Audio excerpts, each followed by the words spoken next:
20 రోజుల క్రితం నేను ఒక వీడియో చేశా జర్నలిస్ట్ వైఎన్ఆర్ ఛానల్లో. ఆ తర్వాత వారం 10 రోజులకి కొంతమందికి బెయిల్స్ రావడం, జైలు నుంచి బయటికి రావడం చూసాం.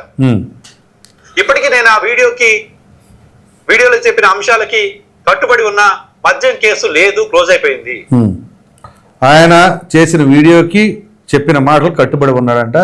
మద్యం కేసు క్లోజ్ అయిపోయింది. మద్యం కేసులో ఒప్పందాలు జరిగిపోయాయి. ఇది ఇంకా దారుణం. మద్యం కేసులో ఒప్పందాలు జరిగిపోయాయి.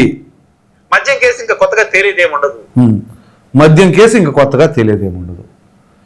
మద్యం కేసులో ఒప్పందాలు కుదిరిపోయాయి, క్లోజ్ అయిపోయింది, జరిగేదేముండదు. చూడండి, ఈ స్టేట్మెంట్స్ని బట్టి ఏమని అర్థం చేసుకోవాలి? మీకు అర్థమైంది కదా ఇప్పుడు ఆ క్యాండిడేట్ ఎవరు అనేది. మొన్న వేటివ్ న్యూస్ కాంక్లేవ్ నిర్వహించినప్పుడు సజ్జల రామకృష్ణారెడ్డి అలాగే బుగ్గల రాజేంద్రనాథ్ రెడ్డిని వీళ్ళిద్దరిని ఇంటర్వ్యూ చేశాడు కదా, అతనే ఆ జర్నలిస్టు. సో అంటే దీన్ని బట్టి అతను ఏ పార్టీకి ఫేవర్గా ఉంటాడు అనేది ప్రత్యేకంగా చెప్పనక్కర్లేదు. అసలు కేసు క్లోజ్ అయిపోయిందబ్బా, ఏమి లేదు, ఏదో నలుగురు రోడ్డు మీద మాట్లాడుకున్నట్టు ఆయన ఓపెన్గా ఓ ఛానల్లో మాట్లాడేస్తున్నారు అని అంటే, సో చూడండి కూటమి ప్రభుత్వం ఎంత స్వేచ్ఛ ఇచ్చిందంటే చివరికి ఆ ప్రభుత్వాన్ని బదనాం చేసేసినా ఏమి చేసేసినా కానీ మేము చూస్తూ కూర్చుంటాం అనే సంకేతం ప్రజలకు వెళ్ళదా?